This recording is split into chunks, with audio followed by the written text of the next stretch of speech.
A urgente necessidade do Salvador. Romanos capítulo 3. Quem encontrou diz amém. Romanos capítulo 3, do verso 23 ao 26 diz assim: porque todos pecaram e destituídos estão da glória de Deus, sendo justificados gratuitamente pela sua graça, pela redenção que há em Cristo Jesus, ao que Deus propôs para propiciação pela fé no seu sangue, para demonstrar a sua justiça pela remissão dos pecados dantes cometidos sob a paciência de Deus, para demonstração da sua justiça neste tempo presente, para que ele seja justo e justificador daquele que tem fé em Jesus. Amém? Queridos, no último instante, Deus confirma esta palavra ao meu coração, cujo título ou tema é a urgente necessidade do Salvador.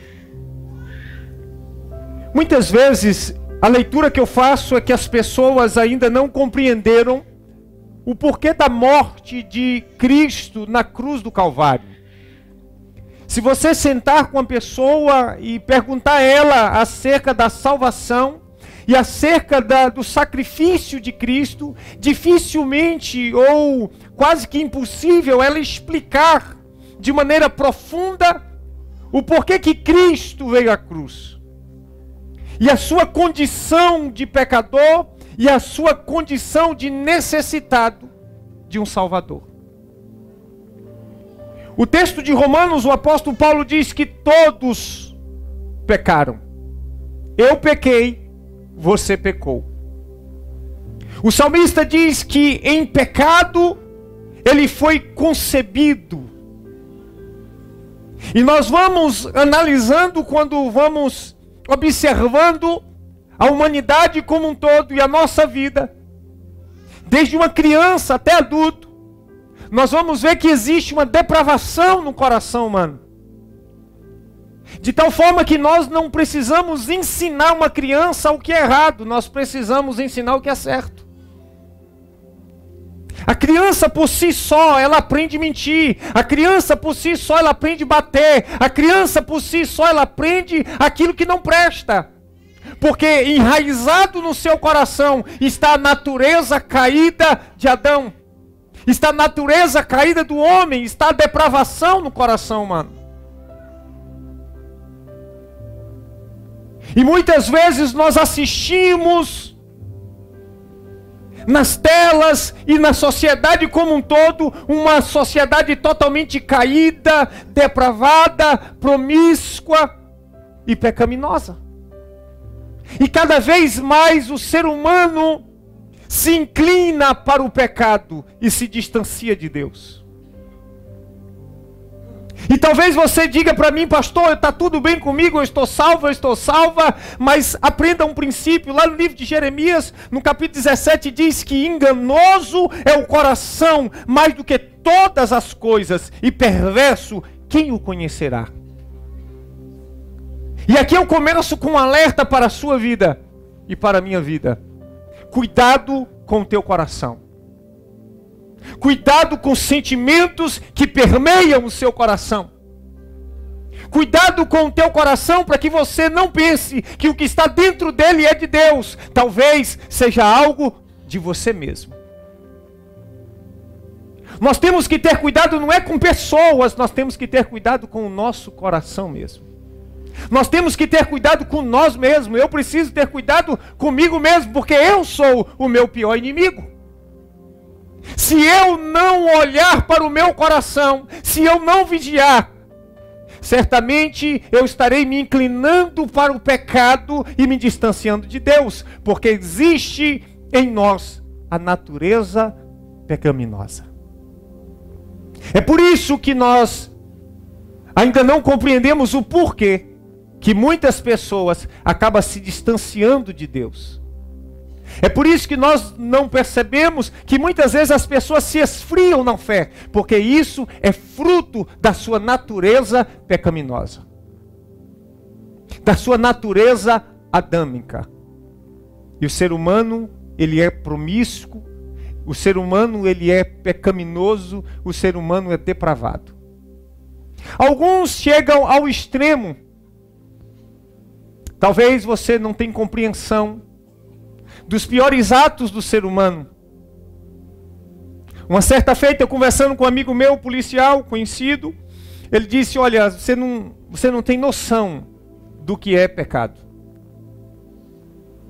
Você não tem ideia do que o ser humano faz. Eu vou para o carnaval, e lá nós ficamos numa guarnição, braços cruzados, analisando. Fica uma turma aqui, outra ali. E de frente da corporação, as pessoas acabam se despindo. Mulheres, homens, idosos. E eles fazem as maiores orgias que você não consegue nem imaginar. Na nossa frente. E a gente assiste assim à luz do dia. E fica, cada vez que eu vou, eu fico mais pasmo. Cada vez que eu vou, eu fico mais espantado. Quando eu penso que já me acostumei e que vi os piores atos no carnaval seguinte, eu vejo algo muito pior. E ele disse para mim, uma das coisas que mais me espantou foi ver dois idosos, por volta de 80, 75 anos, dois homens idosos, ali em plena luz do dia, se beijarem, se despirem e fazerem coisas que eu não tenho coragem nem de lhe dizer. Esta é a natureza do ser humano. Caída, perversa, pecaminosa, promíscua. É por isso que é muito mais fácil para muitos estarem nas bebidas, na prostituição, nas drogas, nas vaidades deste mundo tenebroso, do que estar na presença de Cristo, porque a natureza do homem é caída, porque a natureza do homem é depravada e pecaminosa. Nós vemos isso quando Deus olha para a terra. Lá no livro de Gênesis, no capítulo 6, verso 5, diz assim: e viu o Senhor, preste atenção, e viu o Senhor que a maldade do homem se multiplicara sobre a terra e toda a imaginação dos seus pensamentos, de seu coração, era somar continuamente. Escuta, Deus olha para a terra, e o que Deus vê? A Bíblia diz que Deus vê que continuamente havia pensamentos ruins no coração do ser humano. E que a maldade era de contínuo, se multiplicava.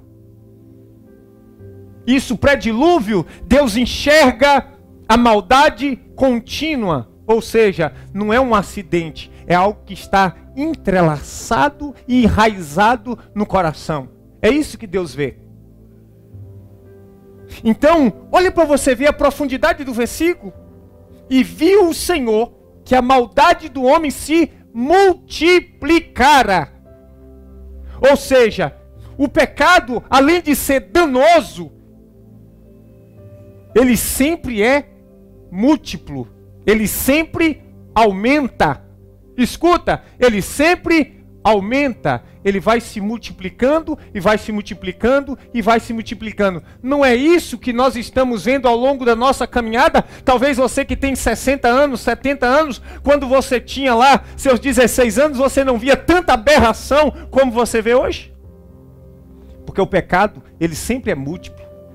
Então o Senhor viu que a maldade do homem se multiplicara sobre a terra e que toda a imaginação do seu coração. Observa, Deus ele esquadrinha o coração do ser humano. Quando ele olha para a terra, ele vê o coração do ser humano. Escute isso aqui, meu amado. Deus olha para a terra e enxerga o coração do ser humano. E o que ele enxerga dentro do coração? Ele enxerga a maldade dentro do coração do ser humano. Ele enxerga a natureza caída dentro do coração do ser humano. E ele enxerga que o ser humano se dá à promiscuidade da vida, à prostituição da vida. Ele percebe que o ser humano é caído. Ele caiu e perdeu a glória. Quando nós olhamos para o texto que nós lemos, o apóstolo Paulo diz que todos pecaram. E que destituídos foram da glória de Deus. Não existe santo, não existe bonzinho, não existe bambambam. O que existe é um bando de pecadores e perdidos, necessitado de um Salvador. Necessitado de alguém que possa regenerá-lo, necessitado de alguém que possa limpá-lo, remir dos seus pecados e das suas falhas. Então, por causa da sua natureza e da sua queda, este povo, este homem, este ser humano precisa de um Salvador, de alguém que possa resgatá-lo. Eu preciso ser resgatado por Cristo. E você precisa ser resgatado por Cristo. O mundo que nós estamos assistindo precisa ser resgatado por Cristo. Estes que vocês veem nas drogas, na prostituição e na promiscuidade, têm a urgente necessidade de um Salvador. A urgente necessidade de um Salvador, de alguém que possa limpar o nosso coração. Mas isso parte de um processo, porque a Bíblia diz que é o Espírito Santo quem nos convence. Sabe por quê? Porque jamais, por si só, o homem pode se convencer dos seus próprios erros, dos seus pecados, das suas falhas. Vai falar de pecado para alguém, ele vai logo se justificar. Eu não mato, eu não bebo, eu não fumo, não falo mal de ninguém. Ou seja, ele está dizendo em outras palavras, eu sou bonzinho demais. Bonzinho coisa nenhuma. Nós somos, por natureza destinado à ira. Nós somos, por naturezas, pecaminosos e afastados da glória de Deus. Nascemos perdidos e temos a oportunidade de ser salvos em Cristo Jesus. É por isso que o apóstolo Paulo ainda diz que Ele nos tirou das trevas para a sua maravilhosa luz. Só Jesus pode tirar-nos das nossas trevas, da nossa perdição, para a sua glória, para a sua luz. Foi Ele que me tirou do caminho de perdição. Foi o Espírito Santo que entrou no meu coração e disse, meu filho, há pecado na sua vida pelos quais você deve se arrepender. Se não é a obra do Espírito Santo em nós, nós caminharemos em caminhos tortuosos e veredas antigas. É por isso que a igreja e a liderança nunca pode se esquecer do Espírito Santo de Deus entre nós, porque é Ele que trabalha em nosso coração, porque é Ele que nos limpa, é Ele que nos convence, é Ele que nos convence a estar perto do Salvador, da necessidade de Cristo para nos salvar. E esta coroa de espinho nos lembra o sacrifício de Cristo por mim e por você. Ele me salvou. E Ele me amou. Mas ainda assim, preciso ter cuidado com o meu coração, para não distanciar do caminho e da sua glória. Não é verdade. No entanto, o apóstolo Paulo continua dizendo, sendo justificados gratuitamente. Alguém, Jesus, vem nos justificar, porque somos ou éramos injustos, indignos de salvação, indignos do céu. Escute isso aqui, meu amado, que está aqui nessa noite, que me assiste, você que está aqui. Éramos por natureza dignos do inferno, éramos por natureza indignos, injustos, condenados à morte e vivíamos em trevas. Injusto. Havia em nós o selo de injusto, indigno, perverso, cruel, depravado, promíscuo. Tudo isso estava em mim e você. declinada ao pecado, declinada à mentira, declinada à falsidade, declinada ao engano, declinada à prostituição. Tudo aquilo que não presta estava em nós. Tudo aquilo que não presta estava em nós. De tal forma que o título que se encaixava em nós era título de injusto. Aí Jesus vem e diz, sendo justificado, gratuitamente. Eu não paguei nada. Você não pagou nada. Porque não tínhamos nem condição de pagar. Sendo justificado gratuitamente pela graça. O que é graça, pastor? Favor imerecido. Eu não merecia a salvação. Você não merece, eu não mereço, nós não merecemos. Graça de Deus sobre a minha vida, graça de Deus sobre a sua vida. Jesus é a graça de Deus sobre nós. E se você não entender isso, você continuará em trevas. Pela redenção que há em Cristo Jesus. Só existe redenção, meu amado. Só existe redenção, minha amada, em Jesus.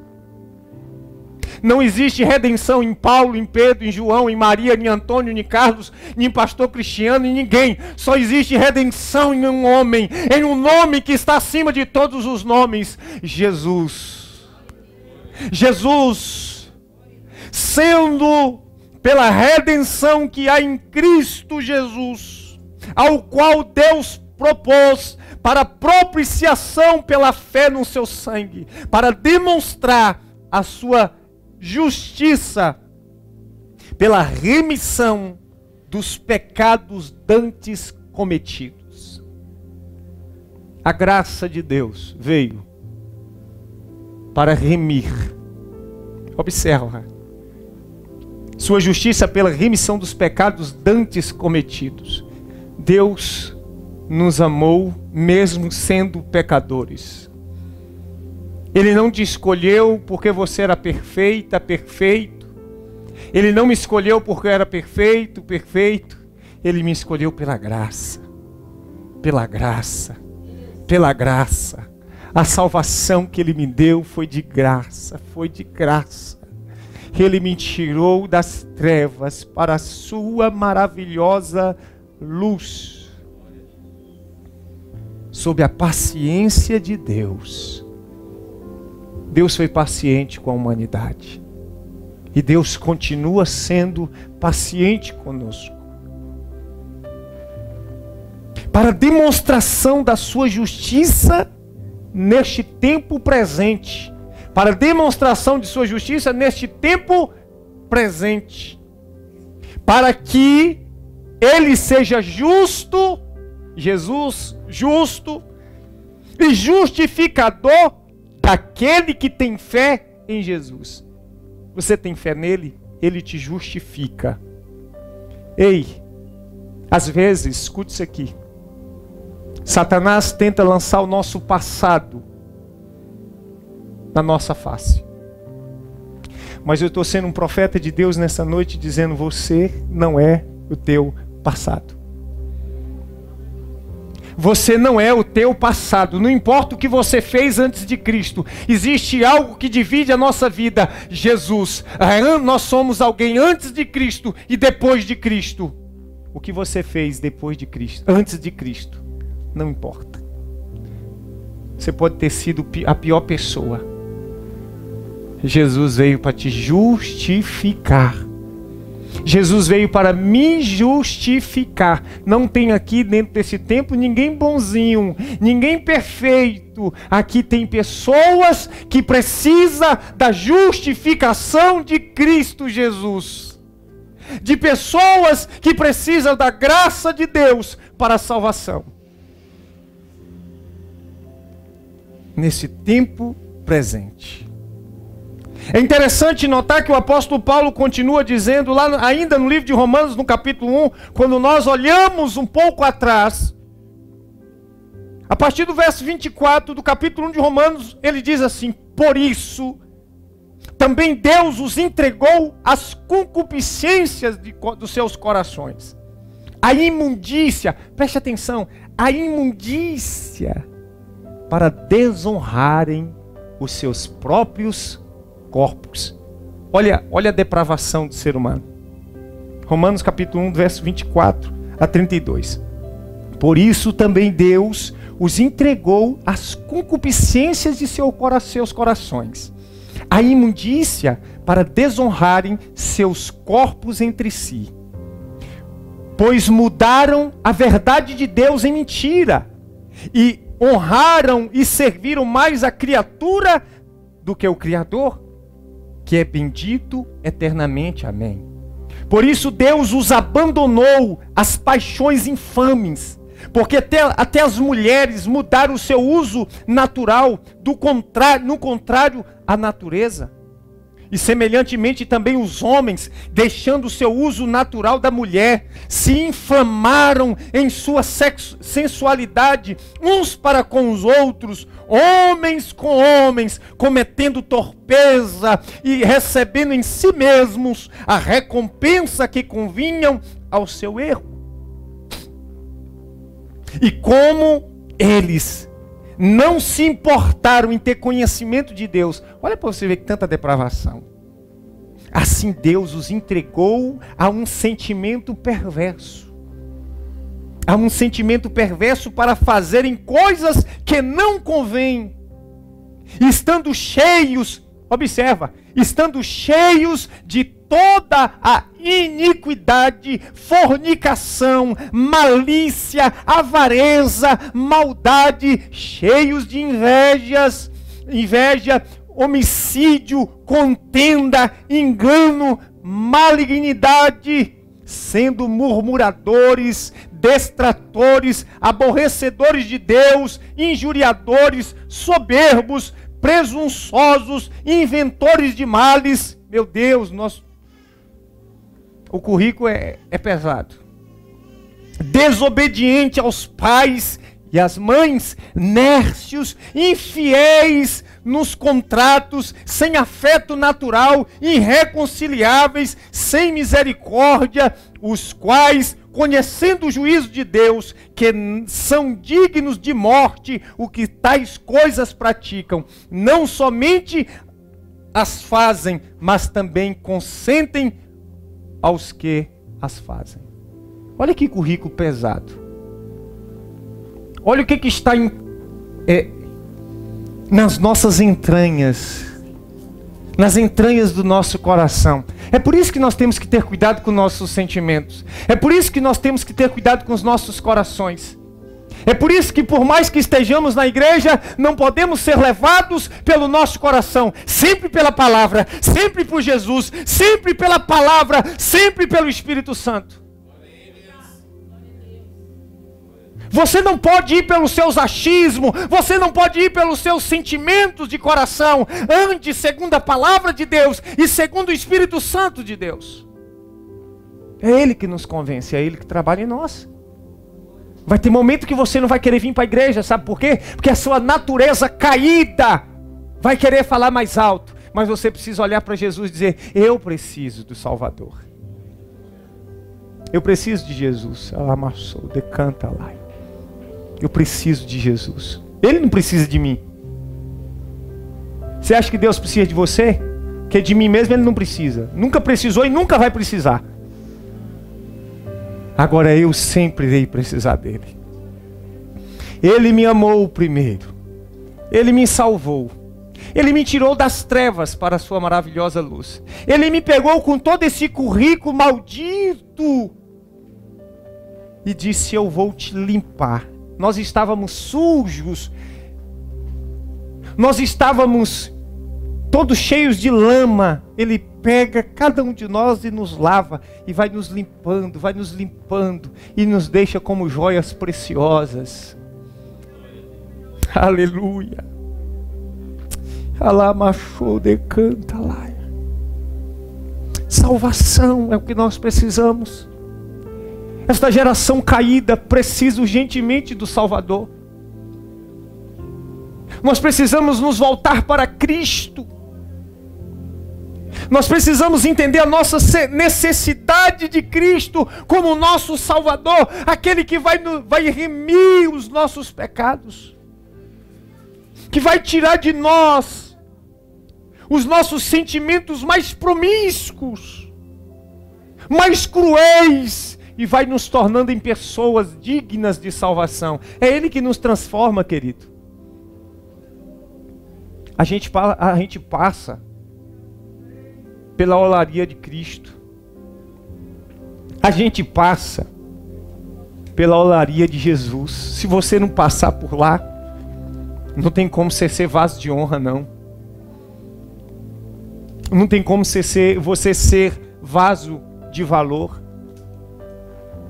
Se você não entender que você precisa de um Salvador, se nós não entendermos que precisamos de salvação, se nós não entendermos que precisamos urgentemente que Cristo e o Espírito Santo façam um trabalho em nossa vida, ministre em nosso coração acerca do nosso eu, dos nossos sentimentos, das nossas vaidades, e que eu preciso ser transformado pelo Espírito. Eu não posso andar segundo as paixões do meu coração. Eu não posso andar segundo o engano do meu coração. Enganoso é o teu coração, enganoso é o meu coração. Cuidado. Ele quer te limpar, Ele quer me limpar, Ele quer nos salvar. Nós precisamos dessa salvação. Nós precisamos clamar pelo Salvador.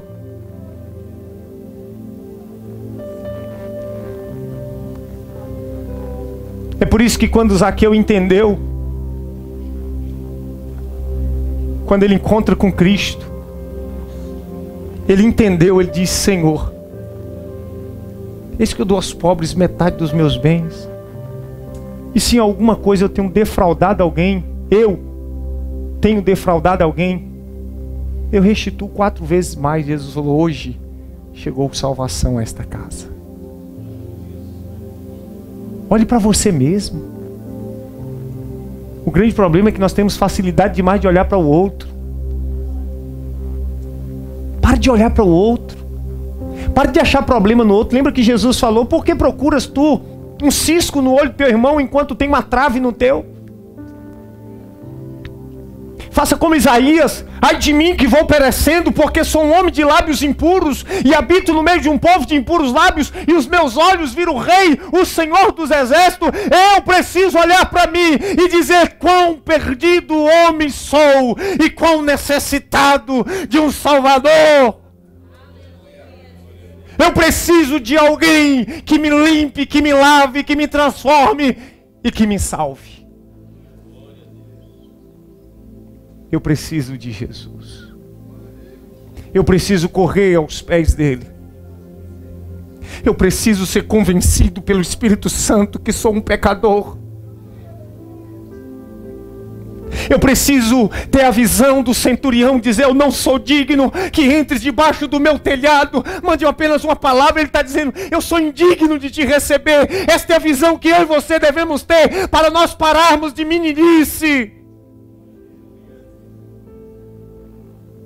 Corra atrás do Salvador. Deixe de história, deixe de desculpas. Assuma o seu título de necessitado de um Salvador. Nós precisamos de Cristo. Você sabe por que eu estou aqui? Por causa dele. Não é porque eu sou bonzinho, não é porque eu sou tal. Nós temos que nos despir de todo orgulho, de toda vaidade, de todo eu. Abrir os nossos braços e dizer: eu sou teu. Faz em mim, Senhor, o teu querer. Eu me entrego a ti, Senhor, para viver tão somente para o Senhor, todos os dias da minha vida. A humanidade precisa urgentemente do Salvador. Nós precisamos urgentemente do Salvador e da sua salvação. Pense nisso. Que Deus em Cristo te abençoe.